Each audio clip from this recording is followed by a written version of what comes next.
بسم اللہ الرحمن الرحیم۔ شروع اللہ کے نام سے جو بڑا مہربان نہایت رحم والا ہے۔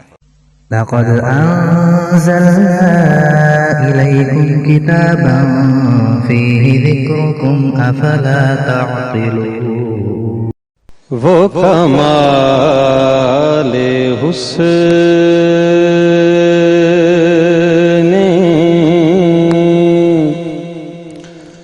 حضور ہے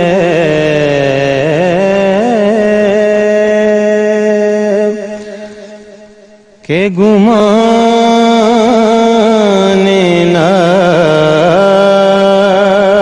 نفس جہاں نہیں، یہی پھول خار سے دور ہے،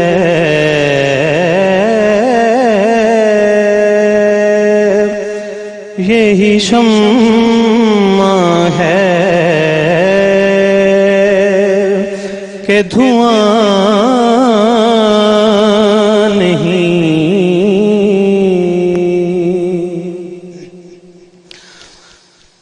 کروں تیرے نام پہ جان فدا،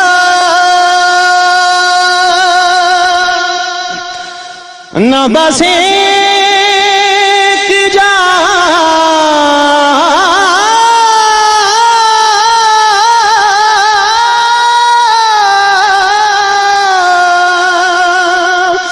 دو جہاں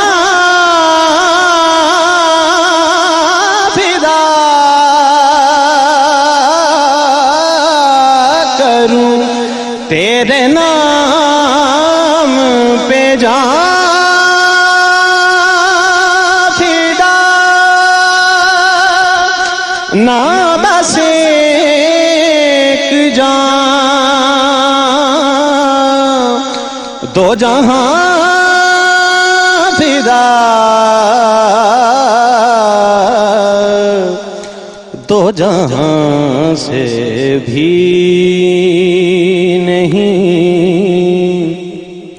جی بھرا،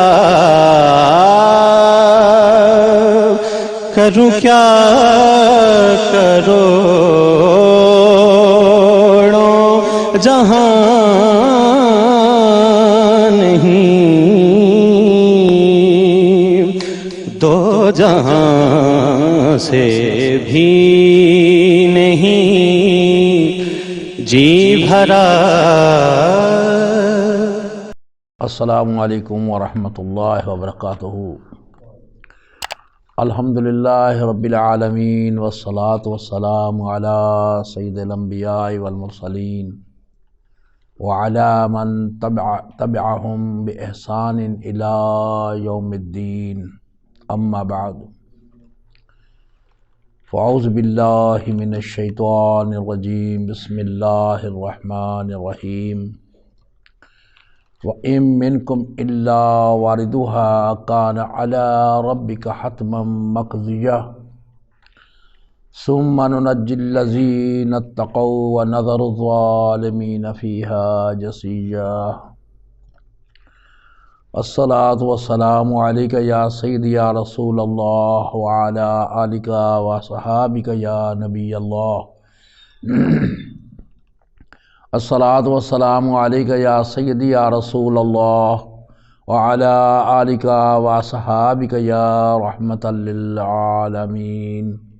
الصلاة والسلام عليك يا سيدي يا رسول الله وعلى آلك وصحابك يا محمد رسول اللہ صلی اللہ علیہ وآلہ وسلم۔ دوستان محتشم، ہم تقریباً 3 جمعۃ المبارک سے پرسرات کی حقیقت کیا ہے اس کے متعلق بات کر رہے ہیں۔ آج ہمارا آخری بیان ہوگا۔ ہمارا جو بیان ہے وہ یہاں تک پہنچا تھا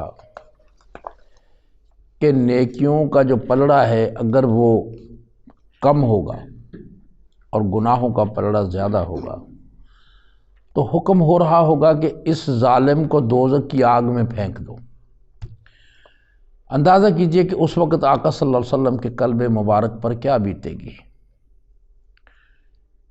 پھر اس صحابہ کرام نے عرض کیا، کیا آقا صلی اللہ علیہ وسلم اگر آپ میزان پر بھی نہ مجھے ملے تلاش کرنے کے باوجود تو پھر آپ کہاں ملیں گے؟ تو فرمایا پھر حوض کوثر پر دیکھنا، جب میری امت پیاسی ہوگی تو میں انہیں حوض کوثر سے جام بھر کر پلا رہا ہوں گا۔ اور فرمایا ان 3 جگہوں کو چھوڑ کر میں کہیں اور نہیں جاؤں گا۔ یہ امر یاد رکھنا کہ جس مقام پر شفاعت ہونی ہے وہاں پر شفاعت ہوگی، جن جگہوں پر شفاعت نہیں ہوگی، اعمال کی باز پرس ہوگی، وہاں پر اسی پروسیس سے گزرنا ہوگا، وہاں پر اعمال کام آئیں گے، اور جہاں پر پیشی ہونی ہے وہاں پیشی ہی ہوگی۔ واضح رہے کہ یہ قیامت کے دن کے مختلف مراحل ہیں، وہاں ہر کام عین اپنے وقت پر ہوگا۔ قیامت کے دن آقا صلی اللہ علیہ وسلم کی شفاعت کے ساتھ ساتھ دیگر انبیاء کرام پر فرشتے اور شہداء بھی شفاعت کریں گے۔ حضرت ابوبکر صدیق رضی اللہ تعالیٰ عنہ سے روایت ہے کہ آپ صلی اللہ علیہ وسلم نے ارشاد فرمایا کہ روز قیامت لوگوں کو پل صراط پر سوار کیا جائے گا۔ پل صراط انہیں اس طرح گرائے گا جیسے پروانے آگ میں پے در پے گرتے ہیں۔ آپ نے فرمایا اس دن جسے اللہ چاہے گا اپنی رحمت سے نجات عطا فرمائے گا، پھر فرشتوں، نبیوں اور شہداء کو اذن شفاعت دیا جائے گا، وہ شفاعت کریں گے اور لوگوں کو آگ سے نکالیں گے۔ پھر شفاعت کریں گے اور لوگوں کو آگ سے جب نکالیں گے پھر شفاعت کریں گے، جو باقی لوگ رہ جائیں گے جہنم میں، پھر ان کو پھر بچائیں گے، پھر ان کو نکالیں گے۔ حضرت عفان رضی اللہ تعالیٰ عنہ نے اس بات میں اور تھوڑا سا اضافہ فرمایا کہ وہ لوگ بارگاہ الہی میں شفاعت کریں گے، اور وہ وقت بھی آئے گا جب ہر شخص کو بھی وہاں سے نکال لیا جائے گا، اس آگ سے نکالیں گے ایسے شخص کو جس میں ذرہ برابر بھی ایمان موجود ہے، رائی کا کروڑواں حصہ بھی موجود ہے، تو اس کو بھی شفاعت مل جائے گی، اس کو نکال لیا جائے گا۔ حضرت عبداللہ بن سلام بیان کرتے ہیں کہ اللہ تبارک و تعالیٰ قیامت کے دن تمام انبیاء کو جمع کرے گا۔ اب جو شفاعت والا کام ہے وہ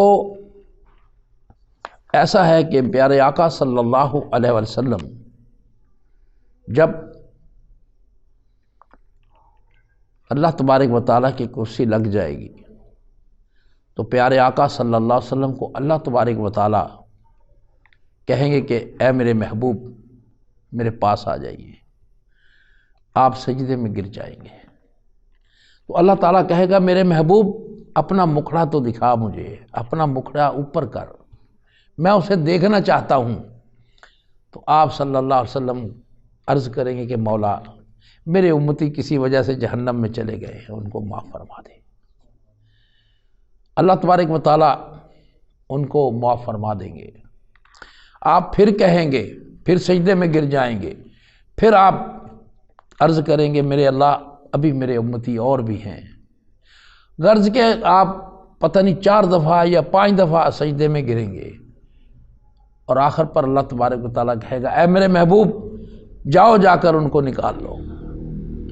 اب اس کا یہ مطلب نہیں کہ نبی پاک صلی اللہ علیہ وسلم خود جائیں گے اور خود ہاتھ سے نکالیں گے، نہیں جائیں گے بھی ضرور، فرشتے ساتھ ہوں گے، فرشتے ان کو نکالیں گے۔ وہ کس لیے؟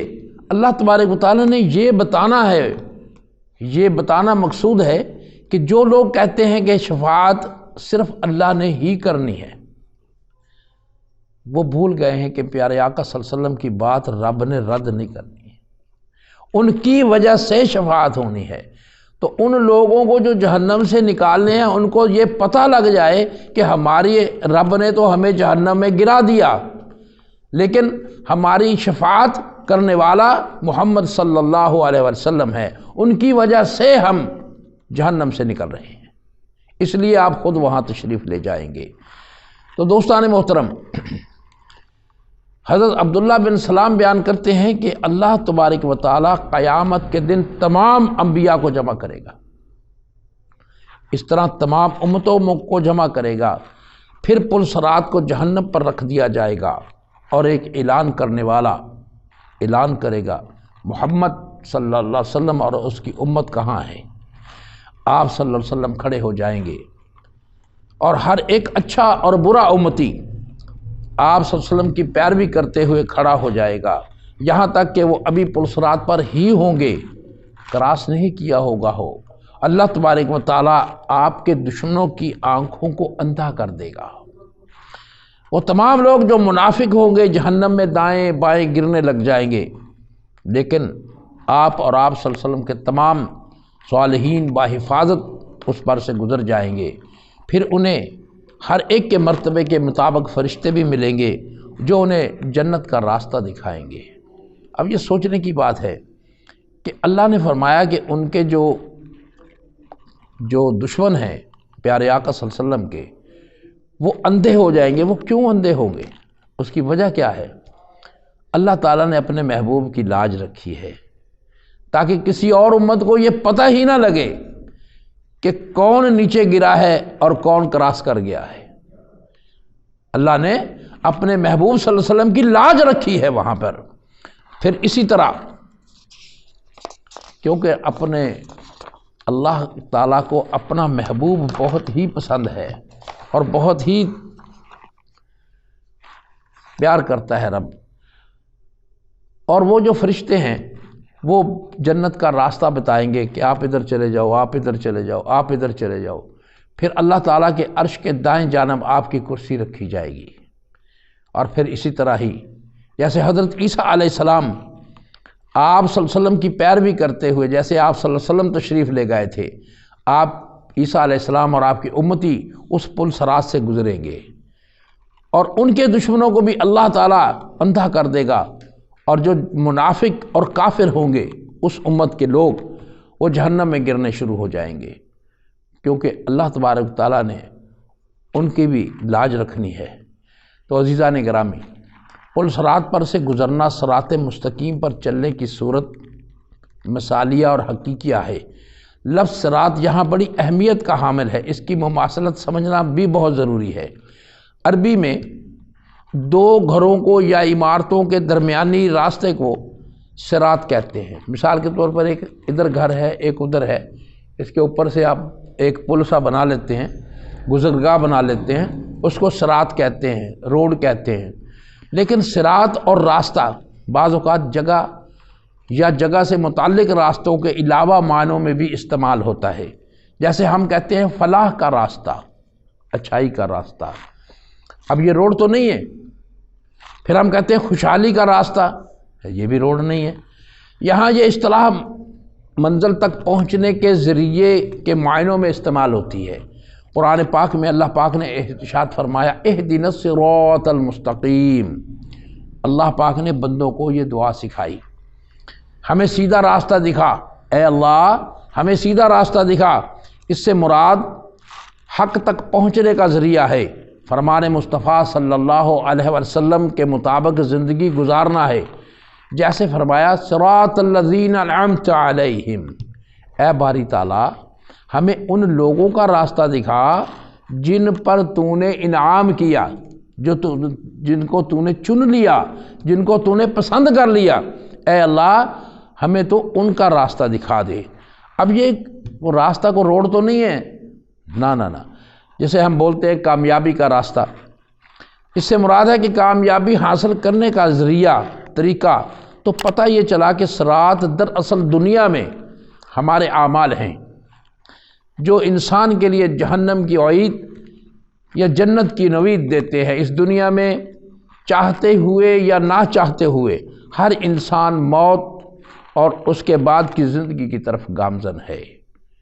یہ حقیقت ہے، سچ ہے، مرنا بھی ہے، اور اگلی زندگی بھی گزارنی ہے، ہر کوئی جانتا ہے۔ جیسے فرمایا یا ایھا الذین انک قادح الی ربک قدحا مفلاکہ، اے انسان، اب اللہ خود کہتا ہے اے انسان تو اپنے پروردگار کی طرف پہنچنے میں کوشش کرتا ہے، سو اس سے جا ملے گا جو ہر انسان کی منزل ہے، اس کا آسان راستہ صراط مستقیم ہے۔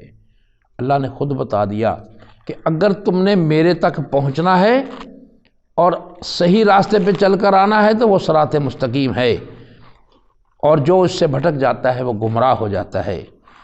پیدائش سے موت تک کے دورانیہ میں انسان کے تمام عقائد، نظریات، اخلاق، گفتار، کردار اور طرز عمل ہی حقیقی راستہ ہے۔ یہ مقام تک محدود نہیں ہے، چاہتے ہوئے یا نہ چاہتے ہوئے اسے عبور کرنا ہے۔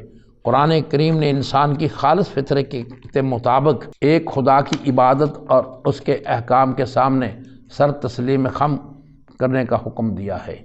میرے دوستان محترم، ہم بات کر رہے تھے صراط کی۔ یہ دنیا ایک جنرل سٹور ہے، جو میں پہلے بھی کئی دفعہ مثال دے چکا ہوں۔ جو ہم نے زندگی گزارنی ہے، ہم نے ہر چیز یہاں سے لے کر جانی ہے۔ اگر روشنی مثال کے طور پر قبر اندھیری ہے تو وہاں روشنی جو ہوگی وہ ہمارے اس اعمال کی وجہ سے ہوگی جو ہم کر کے جائیں گے۔ اگر ہم اعمال اچھے کریں گے، نیکیاں کریں گے، کسی کا دل نہیں دکھائیں گے، کسی کا مال نہیں کھائیں گے، جھوٹ نہیں بولیں گے، تو انشاءاللہ تعالی پیارے آقا صلی اللہ علیہ وسلم کے صدقے آپ کی قبر روشن ہو جائے گی۔ لیکن وہ روشنی لے کر کہاں سے جانی ہے؟ یہاں سے۔ ہر شخص کو پتہ ہے، لیکن بھول جاتے ہیں۔ جب بندہ غلط کام کرتا ہے تو وہ خدا کو بھول جاتا ہے، خدا اسے یاد نہیں ہوتا۔ مثال کے طور پر کوئی بندہ چوری کرتا ہے، اس کو اس وقت رب یاد نہیں ہوتا۔ اگر اس کو رب یاد آ جائے وہ چوری کبھی نہیں کرے گا، کیونکہ اس کو پتہ ہے کہ میرا رب دیکھ رہا ہے۔ اب یقین تو ہے، باتوں سے تو ہم کہتے ہیں نا کہ اللہ ہمیں دیکھ رہا ہے، لیکن اس وقت بھول جاتے ہیں کہ خدا بھی ہمیں دیکھ رہا ہے۔ ہمارا اپنا نظریہ ہے، ہم کہتے ہیں ہمارا محبوب بھی ہمیں دیکھ رہا ہے، لیکن جو غلط کام کرتے ہیں وہ سب کچھ بھول جاتے ہیں۔ تو میرے دوستو، انبیاء کرام نے لوگوں کو اسی صراط مستقیم کا پیغام دیا۔ ان اللہ ربی و ربکم فاعبدہ ھذا صراط مستقیم۔ کچھ شک نہیں کہ خدا ہی میرا اور تمہارا پروردگار ہے، تو اسی کی عبادت کرو، یہی سیدھا راستہ ہے جو صراط مستقیم پر چلا اور اپنے رب کا خوف اس نے رکھا، برائیوں سے بچا، رب اور اس کے محبوب صلی اللہ علیہ وسلم کے دامن سے وابستہ ہو گیا، اس کے لیے پل صراط ایسے ہی ہوگی جیسے جہنم کی آہٹ تک کی سنائی نہیں دے گی۔ یہ اللہ کا کرم ہوگا۔ نبی مکرم صلی اللہ علیہ وسلم نے فرمایا، اللہ تعالیٰ نے صراط مستقیم کی مثال دی ہے، فرمایا اس صراط مستقیم کے دونوں جانب دو گھر ہیں، ان گھروں کے دروازے کھلے ہوئے ہیں، دروازوں پر پردے پڑے ہوئے ہیں، ایک پکارنے والا اس راستے کے سرے پر کھڑے ہو کر پکار رہا ہے اور دوسرا پکارنے والا اوپر سے پکار رہا ہے۔ پھر آپ نے یہ آیت پڑھی، واللہ یدعو الی دار السلام ویہدی من یشاء الی صراط مستقیم۔ اللہ تعالیٰ دار السلام جنت کی طرف بلاتا ہے، جو میں نے کہا کہ اوپر سے آواز آتی ہے۔ اللہ تعالیٰ انسان کو جنت کی طرف بلاتا ہے اور جسے چاہتا ہے صراط مستقیم کی ہدایت دے دیتا ہے۔ تو وہ دروازے جو صراط مستقیم کے دونوں جانب ہیں وہ حدود اللہ ہیں، تو کوئی شخص جب تک پردہ کھول نہ دے، حدود اللہ میں داخل نہ ہو جائے، تو اوپر سے پکارنے والا اس کے رب کا یہ وعد ہے۔ اس حدیث میں صراط مستقیم سے مراد اسلام ہے، اور کھلے دروازوں سے مراد اللہ کے محارم ہے، لٹکے ہوئے پردے اللہ کی حدود ہیں۔ وہ جو دروازے کی مثال دی کہ بھی پردے لٹکے ہوئے ہیں، وہ اللہ کی حدود ہیں، اور راستے کے سرے پر بلانے والا وہ کون ہے؟ داعی قرآن ہے، اس کے اوپر سے پکارنے والا داعی مومن کا دل ہے، جس میں اللہ اور اس کا رسول صلی اللہ علیہ وسلم بستے ہیں۔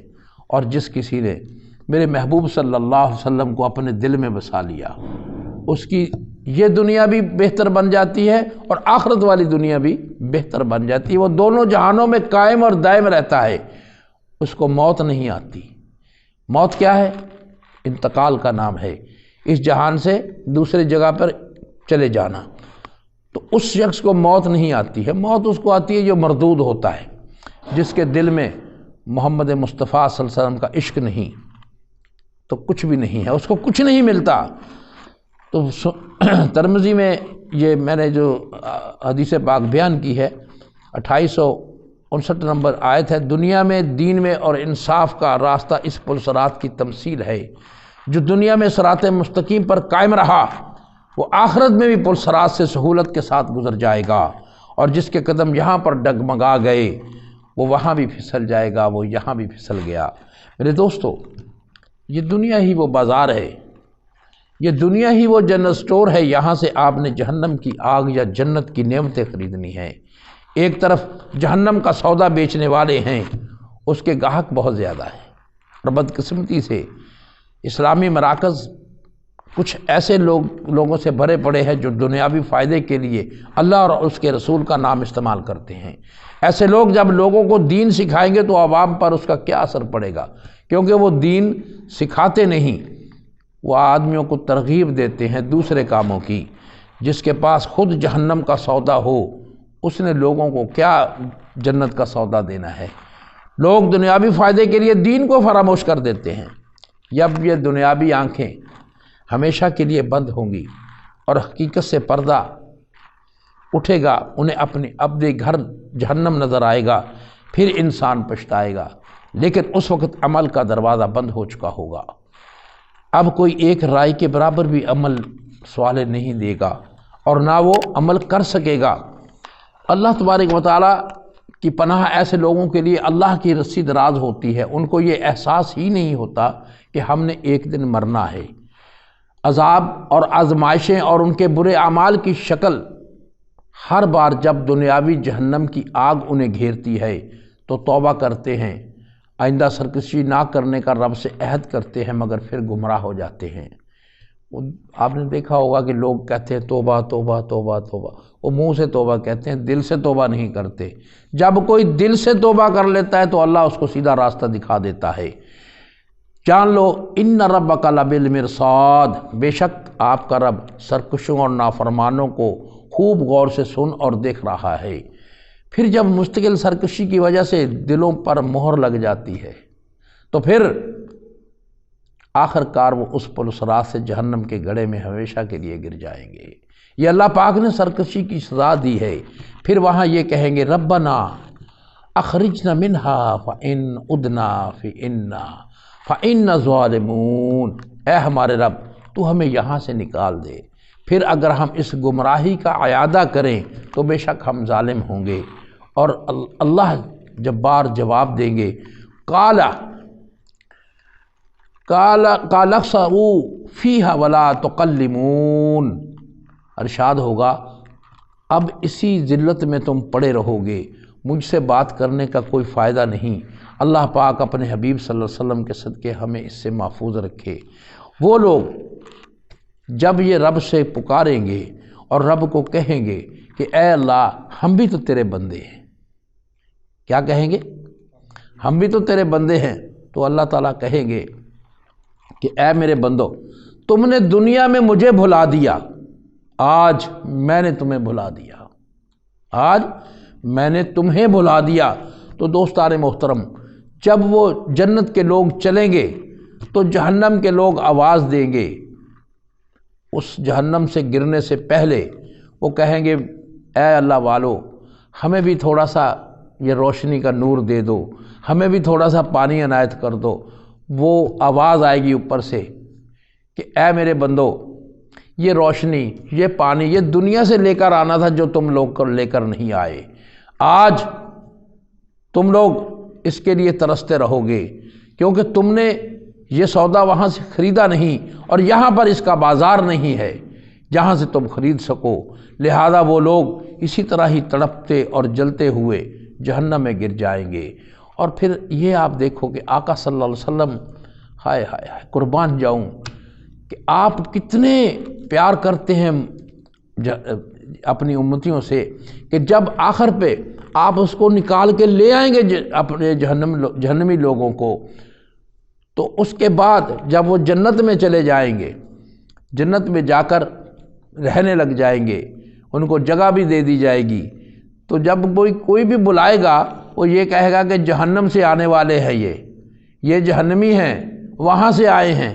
وجہ کہ ان کے جو چہرے ہوں گے وہ جھلسے ہوئے ہوں گے، ان کے داغ ہوں گے، وہ بڑے پریشان ہوں گے۔ پھر اللہ کی بارگاہ میں عرض کریں گے، اے اللہ پاک، تو نے پیارے محمد صلی اللہ علیہ وسلم کے صدقے ہمیں معاف تو کر دیا، یہ جو کلنگ کا ٹیکا ہمارے لگا ہوا ہے، یہ جو بورڈ لگا ہوا ہے سائن بورڈ ہمارے پہ، یہ بھی ختم کر دے، یہ تیری مہربانی ہے کہ تو اپنے محبوب کے صدقے ہمیں معاف فرما۔ تو اللہ تبارک و تعالیٰ وہ معاف فرما دیں گے، وہ نشان بھی ان کے مٹ جائیں گے۔ دیکھو یار، پیارے آقا صلی اللہ علیہ وآلہ وسلم امت سے کتنا پیار کرتے ہیں، اور ہم اپنے گریبان میں جھانک کر دیکھیں کہ ہم اپنے محبوب سے کتنا پیار کرتے ہیں۔ یہاں پر ہر شخص اسی جھگڑے میں پڑا ہوا ہے، کوئی کہتا ہے نور ہے، کوئی کہتا ہے جی نور نہیں ہے، کوئی کہتا ہے جی آپ سنتے ہیں، کوئی کہتا ہے جی نہیں سنتے ہیں۔ مطلب کہ ان کو پتہ ہی نہیں کہ محبوب صلی اللہ علیہ وسلم کو اللہ تعالیٰ نے ہر چیز عنایت کی، ہر علم عطا کیا، سب کچھ عطا کر دیا۔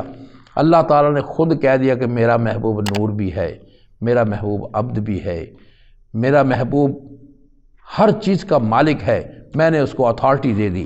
تو میرے دوستو، ہمیں چاہیے کہ پیارے آقا صلی اللہ علیہ وسلم کے کہنے پر ہم اپنی زندگی کو گزاریں۔